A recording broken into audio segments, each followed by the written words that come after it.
So I've been riding motorcycles for a really long time. I think my first time was in Thailand when I was in Phangan.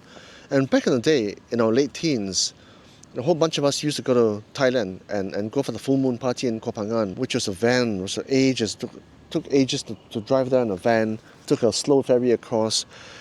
And it was something that we used to do.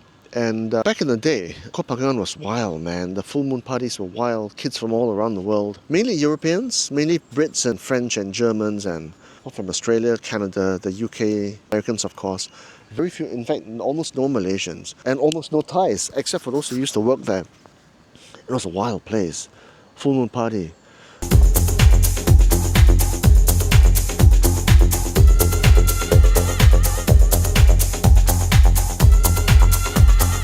And we used to rent motorcycles, in fact scooters, which was brilliant. I think we rented scramblers as well. John was the guy who used to know how to ride motorcycles, and Freddie as well.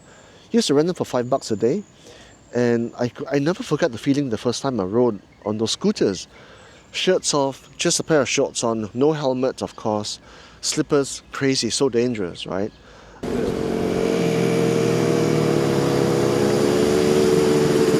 But house music all around you, people in also shirtless, girls and beautiful girls in bikinis. It was a good time to be young, and it was a good time to be alive back then. And the feeling you got from riding a motorcycle on an island, which is party town, you felt free, you felt wild, you felt good to be young, and it was an amazing feeling. I never forgot that feeling. It's a feeling I still have today when I rode a motorcycle. Then of course life happened and I started working, and to augment my income, to get more salary, to get more cash, I was a freelance journalist for a magazine called Asian Auto. And at the time, when I was really in my mid-20s at the time, and at the time, a good friend of mine named Sam and his best friend, Ven, VC, both of them are lawyers in a local firm, they decided to take a sabbatical, and they decided to ride the motorcycles from Delhi in India to London. And they bought 2 builds. And I remember the time, what an amazing trip it's going to be, right? Because first of all, they had the money. Second of all, they had the time. Third of all, they had the skills. And I think fourthly and most importantly, they had the courage, the balls to do this trip, which of course I had none of the 4 at the time. And so I said to them, hey, when you come back, I'll write your story up in an article in Asian Auto magazine. And I did that. And I called the magazine, I titled the magazine article, The Trip of a Lifetime, which of course it was. And so I never forgot either of those 2 events. And it wasn't until many years later when YouTube started showing me videos of a place in India, northeastern India, in the Kashmir region called Ladakh, and all that part of the world, the northeastern part. Hotly contested region, wanted by India, Pakistan and China for its beautiful landscapes, vast resources. But it's untouched. It's basically paradise lost on earth. Glaciers, mountains, barren landscapes, just mile after mile, just pure beauty. And for every motorbiker, it's a trip of a lifetime. And I went to look out for this guy called Lali Singh in Delhi, in a neighborhood called Karol Bagh. And I went to him and I tracked him down. And me and my wife went to his workshop and I said, Lali, I want you to take me on this trip. And he said to me, young man, do you have a license? And I said, no, I don't have a license. Well, then he said to me, go back to Malaysia, get a full biking license, and then come back to me. That was 9 years ago. And fast forward to today, and finally later this year, I'm going to go on this trip with 4 other guys. And I think it's going to be good. We're all in our 50s now. And if not now, when, right? Because, hey, Carpe Diem, you got to make your dreams happen. So, of course, no question, the bike of choice to ride the Himalayas is this one, the Himalayan. The Himalayan, of course, made by a company called Royal Enfield, founded in 1891, used to provide vehicles for the British Army, now of course owned by a corporation in India, and they're doing really well. I was first switched on to the Himalayan, the 411 actually, by a female YouTuber called Norley, Itchy Boots. Good morning Internet, it is 8:45 in the morning. I used to watch her videos and she had bought this bike in India, and she named it Basanti.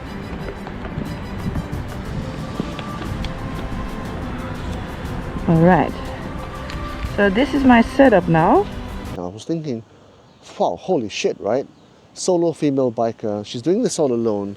She's riding all over the world, and she's bought this bike called the Himalayan, and she loved it. She loved the bike, and it made me fall all in love again, fall back in love with the whole idea of riding, overlanding, the spirits of freedom, the spirits of being wild and free. And I thought to myself, hey, one of these days, I'm going to ride India, I'm going to ride Ladakh, and we're going to ride the Himalayan. And guess what? This is it. This is the bike we're going to be using in Ladakh. Yeah, so I've ridden all around the world. In Portugal. What is up, Watch fam? Okay, fuck knows where I am in Lisbon. I've just been riding around. And from Lisbon, I rented a Vespas and rode the Sintra, rode the Cascais. Beautiful part of the world. I rented a Vespa, of course. A classic Vespa, a P50, one of the P series. Vietnam, North Vietnam, and I've ridden the Ha Giang Loop with my kids, with my wife. How's my little sausage? How's my little sausage? I'm not feeling so good. Again, scooters, Honda Blades, I think. We rode the Top Gear route between Hue and Hue An from Da Nang. I'm not sure, well, I think we are partway along the Hai Ban Pass already. Yeah. That was amazing, also on scooters. Of course, most of Thailand, also on scooters. In fact, I've always ridden around the world on scooters. I love the feeling of being light and free. And yeah, like Jim, so there's this guy, Jim Rogers. He's a venture capitalist. He's one of the fund managers, one of the most famous in the world. And he's written a couple of books. Once he went around the world in a Mercedes SLK modified. And the other time, with his girlfriend at the time, I think Paige, they were both two up on a BMW. And I remember what Jim Rogers said about going around the world on a motorcycle versus being in a car. When you're on a motorcycle, you feel connected with the world because it's just you and the elements. It's just you and the air and the wind. It's very different from being in a car because it's separated by metal and glass. And I never forgot that feeling, and it's true. He was right. The feeling of being connected when you're riding a motorcycle is incredible. It's inexplicable until you try it. So yeah, I'm not a biker, but I've ridden many parts of the world. Of course, even in Malaysia, Kelantan, I rode to Tumpat all the way up to the northern side of Kelantan, Malaysia on my Vespa GTS 300. It was brilliant. It was brilliant. It was fantastic. I've only ever owned small bikes. I right now own a Honda EX5, which is one of, in fact, the cheapest bike you can buy. It's small and light, very reliable, very hardy. I also own a Vespa, but I've had 3 Vespas in my life, 2 LX150s and a Vespa 300 GTS. I've sold the other 150 and the GTS. I now own an LX150. I like the idea of a small bike because they're humble, they're unassuming, they're slow, and when you ride up in a small bike, people don't look at you in a threatening way, which I like, and you can go slow. And when you go slow, you can feel the world around you. I get when people ride big bikes, and I get the feeling you get when you have 150 horsepower, 100 horsepower on the throttle. That feeling is incredible, but that's not me. I'm not into speed. I'm not into like vast distances in one day. I like to go slow. I like to feel the world around me. I like to stop and have coffee and talk to people.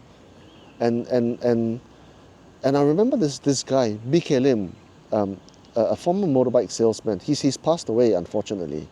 He did a trip which he called Downing to Downing many years ago. And it was a trip that he made with, I think, 10 other people. All of them were grandfathers. The youngest of them was 63 years old. The oldest was 75 years old. And they all did the trip from Penang, Downing Street in Penang, to Downing Street, London, on Honda Kapchais, which is basically Honda scooters. And that was a trip that he did which really resonated with me. He said to me, the reason we chose small bikes like the Honda scooter is because it's light. You can pick it up easily. They're very reliable. They run on basically very low quality petrol, and anybody in the world can repair them. But also importantly, when you ride through foreign villages, like foreign parts of the world, in certain parts of the world where it's a bit more conflict driven, such as Afghanistan or Iraq or Azerbaijan, when you come in on a big 1300cc BMW GS, you're very threatening and you become a target for thieves. And when you're on a small bike, quite the opposite. And I like the idea of that. And that's why I've always liked the idea of small bikes. In fact, I've done a couple of podcasts with people who've done big trips on small bikes. BK Lim's podcast, which I did in Samsan, the bike shop in Penang. So there was many fall. Actually, the four of us keep on falling. And only two guys can help the other two. Me and Timothy, the guy who stayed in Jitra Arostar. Because too heavy. Too heavy. Even you drop your EX5 No joke. Yeah. 3 times, Yeah. you are dead. Continuous, you drop 3 times. And how many times can you pick up the bike And with the load? you're loaded, right? Yeah. EX5 is about 95 kg. Yes. Our With load yours- is about 40 kg. So 135. Yeah, 135. On an uneven terrain, usually when you fall, it's on the slope or up the slope. Yeah. Yeah. That is the most difficult terrain. Up the slope you fall, down the slope you fall. You just lose your balance. And beautiful thing about a Honda Cup, it takes in all kind of fuel. In The lowest Pakistan, rate, huh? lowest rate is only 80 octane. Of course, with Juvena Huang, the wandering wasp, who went from Singapore to Europe on a classic Vespa, solo female traveler. The part about going on my Vespa, okay.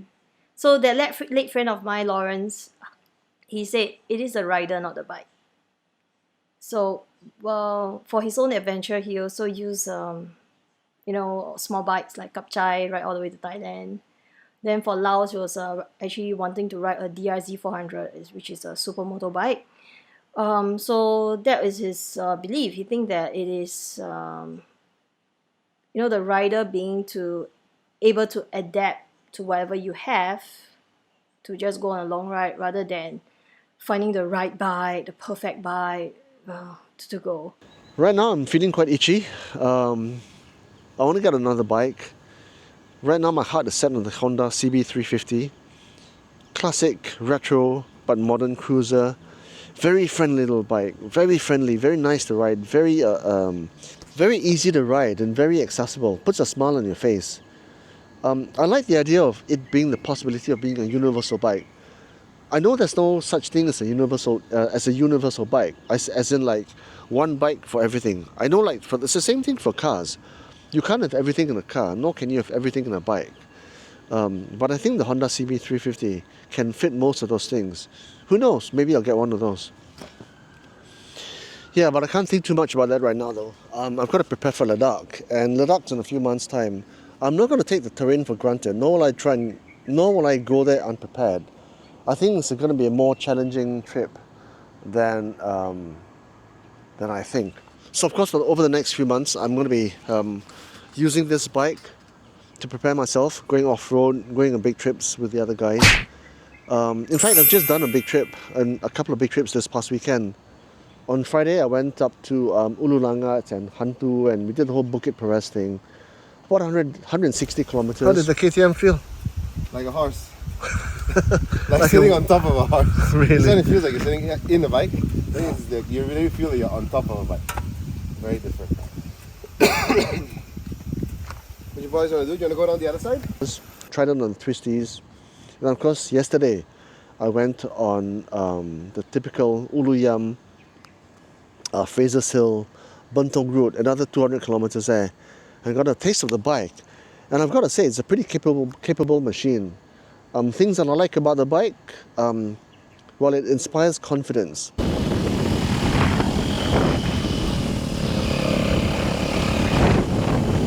Especially in the twisties, when you go in, it's easy to ride.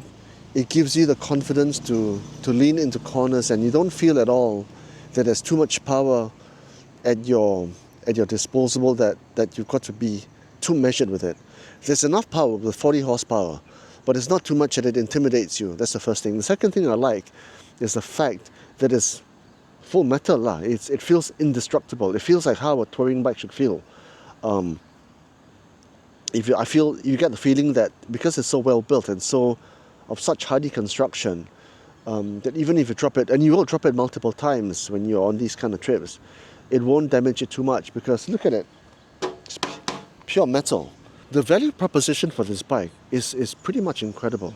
You're getting a full-blown adventure bike that is capable of taking you around the world. No worries, fuss-free, reliable, for 30,000 ringgit. I mean, can you believe it, right? And for that money, you get crash bars as standard, right? You get GPS capabilities, you can get connectivity with the phone. You got a 17-litre tank, which is just about enough, and that's one of my grouses about this bike. But it's pretty much the best value adventure bike you can get for the money. It's incredible.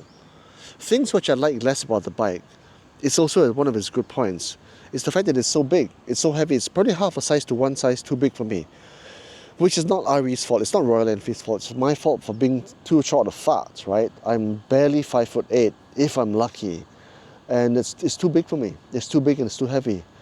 I've got no right to be riding this bike around the world, and I shouldn't be. But it is, for what it is, it's the best thing. What else? There's not much to quibble about it, actually. At 40 horsepower, it's got at least 50% more than the 411, its predecessor, and it's a lot hardier as well, for roughly the same weight. Again, I'm no bike reviewer, but there's not much to quibble about this bike. 17 litres. When I took it to when I took it to Ululangat, yes, I had 3/4 of a tank and I finished the whole thing, and I was thinking to myself, okay, I was a bit over exuberant with the throttle, but it seemed to me that the range was not too big. But yeah, 17 litres. Is that too small? I don't know. I've not gone overlanding. Will I continue to ride after Ladakh? Probably. But probably not in the adventure touring kind like I'm doing over there. I still like the idea of riding small, simple, unassuming bikes. Whether my own bike, like the Honda CB350, or even my Vespa or my EX5, or even flying somewhere and renting there. I like the idea of flying to Japan or Taiwan or even Spain or Italy, renting a little Vespa there with my wife, and then just riding around the little villages and tasting the local countryside on 2 wheels. I think that's going to be fantastic. I think that'll be a lot of fun and a lot more affordable as well, I suspect. At this point in time, I'm going to put a shout out, a huge shout out to the team at Royal Enfield Malaysia. I wrote to Stephanie Teo on LinkedIn. I just found her on LinkedIn. I just looked for Royal Enfield Malaysia marketing, and I came across Stephanie Teo, and I wrote to her and I said, hey, look, I'm doing this trip in India. I've got a tiny little YouTube channel. Would you consider, lending me a bike so I can train for the Ladakh trip? And she put me in touch with the guys, Sturs and Kylie and the team at Royal Enfield. And they're just basically the most accommodating, friendly, community-focused bunch you can ever meet. And of course, I've been a car journalist before, and I know what marketing people can be like. They can range from being really arrogant to being really friendly. And I think the Royal Enfield guys are just about the most community-focused bunch you can ever find. They didn't make a huge fuss about my tiny following or even what type of content they want. They just said, hey, look, just take the bikes, get a feel for it, produce whatever content you want. And I think that is the secret to their success, because I think if my research proves correct, Royal Enfield are one of the fastest growing, if not the fastest growing motorcycle brand in the world. They've been outselling every brand in the last few years. And I think it's because the culture is like that. They're completely community focused, they're completely customer focused, and they're not too arrogant when it comes to their marketing, and they're very, very, I think, innovative and not too traditional in the way they market their stuff. Which brings me to my second last point, and this is how I'm going to write a LinkedIn post about this, and I'm going to title the post, How Royal Enfield Builds a Cult Following and a Global Brand. It's very difficult to do both, You build a cult following, yes, but to do it as well as build a global brand, that's almost impossible, because you can't have both. It's like left brain, right brain. You can't have north and south in one individual, but you can. And they did with Royal Enfield. And I think they did it because, first of all, they are very, very rider focused. They're very community focused. They put their rider first. not just in terms of product development, not just in terms of the way they price their bikes, not just because of the value proposition. I mean, you get an amazing machine, and they're affordable products for almost everybody. It's not priced crazy amounts of money like some German bike brands, which shall remain unnamed, or some other European brands, which also shall remain unnamed. Affordable products for most people, rather focused, and friendly. They were so accommodating. I'm not going to go into details, but they basically said to me, "We'll support you," and they're all about building the rider community, which I love, right? I think that's the secret to the success. The company culture, the approach to customers, the approach to the community. And I can't praise them enough. Honestly, I can't praise them enough. Now I understand why Royal Enfield is so popular.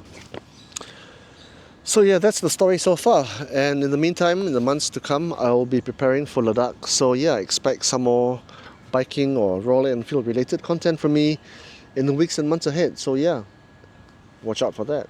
And in the meantime, take care of yourself. Bye-bye. Over and out.